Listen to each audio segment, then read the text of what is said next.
أعوذ بالله من الشيطان الرجيم بسم الله الرحمن الرحيم الحمد لله رب العالمين والصلاة والسلام على رسولنا وعلى آله وصحبه أجمعين رب اشرح لي صدري ويسر لي أمري واحلل عقدة من لساني يفقهوا قولي أما بعد السلام عليكم ورحمة الله وبركاته құрметті біздің мұсылман бауырлар, құрметті мұхтарам жамағат. Бүгін біз сіздермен осынау Рамазан айында түсірілген, Рамазан айында оны оқса әрбір әрпіне алған сауабы еселенетін сондай бір кітап жайлы сөз қозғайтын боламыз. Дәлірек айтатын болсақ, Құранда Алла Тағала айтқандай: Бисмиллахир-рахманир-рахим. Шахру Рамадан аллази унзила фихил Qur'ан худан лин-наси ва баййинатин минал худа. Сондай Рамазан айында Құран түсірілді. Худан лин-нас, адамдарға тура жолды көрсету үшін, ва баййинатин минал худа вал фурқан, және жақсы мен жамандықты ажыратушы ретінде осынау Құран түсірілді дейді. Әлбетте, есті мұсылманның білетіні бұл Құран кітабы оның бір өміріне нұсқау көрсететін сондай бір қасиетті кітап болып есептелетіні. Бұл Құран туралы Алла Тағала Құран кәрімде былай деп айтады: «Заликал китабу ла райба фих худан лил-муттақин». Міне бұл кітапта ешқандай күмән жоқ, шәк жоқ.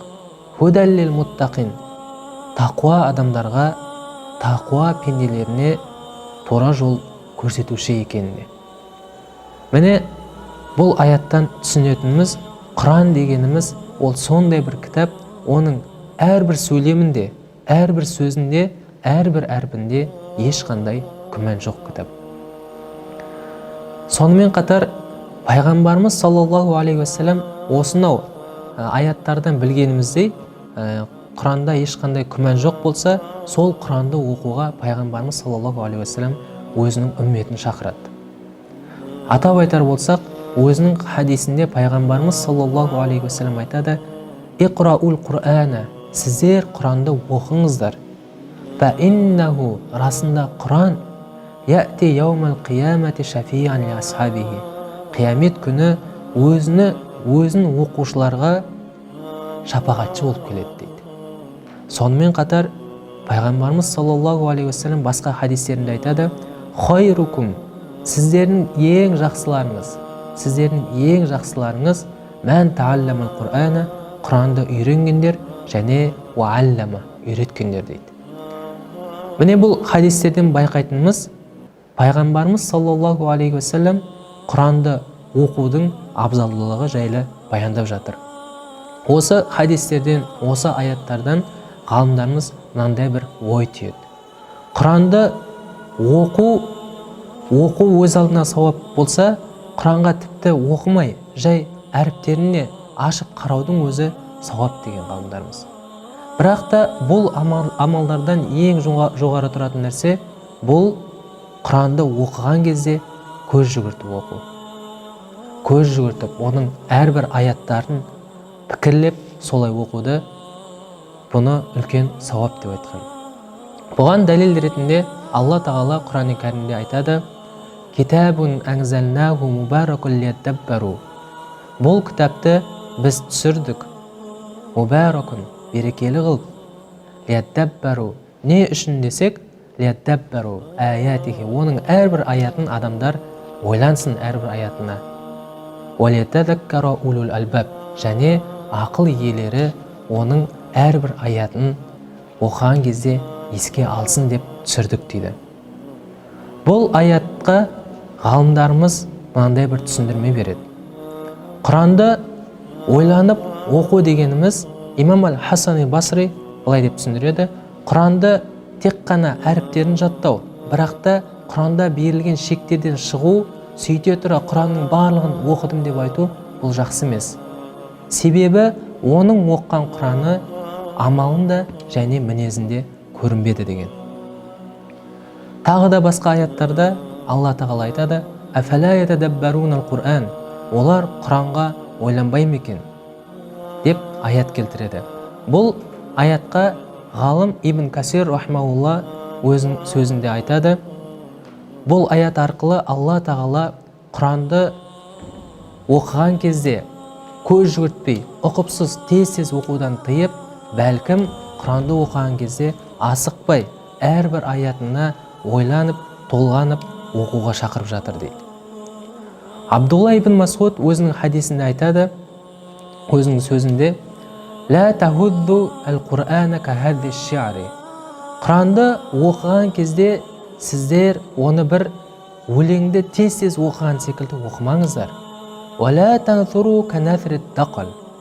Және дақал дегеніміз бұл құрма, құрманы лақтырған секілді жаңағыдай шашыратып оқымаңыздар. «Вақифу айнда ажаибихи». Және сіздер Құран оқыған кезде әрбір ғажаптарына тоқтаңыздар. «Вахаррику бихил қулуб». Және сол ғажаптарына тоқтап, сол ғажаптарына тоқтау арқылы жүректеріңізді қозғалтыңыздар. «Вала якун хамму ахадикум ахирус сура». Және сіздердің біреулеріңіз Құран оқыған кездегі уайымы сол сүрені тез бітірсем екен, сол сүренің аяғына жетсем екен деп сондай уайым болмасын деген.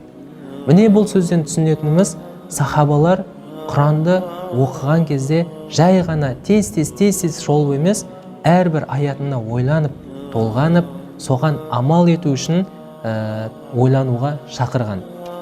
Міне пайғамбарымыз саллаллаху алейхи уассаламның хадистерінен, Алла тағаланың Құран-ы Кәрімдегі аяттарынан, сахабаларынан түсінетініміз, бұл Құранды оқу жай ғана оқу емес, бәлкім оны түсініп оқу, осы Құранмен амал етіп, өмірімізге сіңдіруге көмектесетін сондай бір амал болып есептелінеді.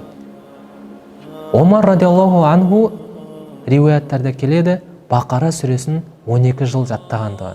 Әлбетте Омар радиаллаху анхудың біз білетін есе сақтау қабілеті өте төмен болмаған, және оның оқуы да ондай әлсіз болмаған. Бәлкім Омар радиаллаху анху оқыған кезде, әрбір аятына жаттаған кезде, әрбір аятына үңіліп жаттаған. Сөйтіп бұл 12 жылда Бақара сүресін жаттаған деген риуаяттар келеді. Міне, құрметті жамағат, біздің Алла тағала бізге мұсылман үмметіне жоғары көтеру үшін Құранды түсірді. Және оның елшісі осы Құранды оқу арқылы сауапқа кенелетінін үмметіне баяндады. Және сахабалар өзінің амалдарында Құранды қалай оқу керектігін түсіндірді. Міне осы жоғарыдағы аталғандарға біз де сүйенетін болсақ, біз де осы Құранды хақысын беріп, шын туайтынында дұрыс оқыған және сонымен амал еткен, өміріне сіңдірген пенделердің қатарынан болатынымыз сөзсіз. Алла тағала бізді сондай бір пенделерден болуымызды нәсіп қылсын, және Құранның әрбір әрпіне, әрбір аятына көз жүгіртіп, соған амал ететін сондай тақуа құлдарының қатарынан болуымызды нәсіп қылсын. Уахру дауана анил хамдулиллахи раббил аламин.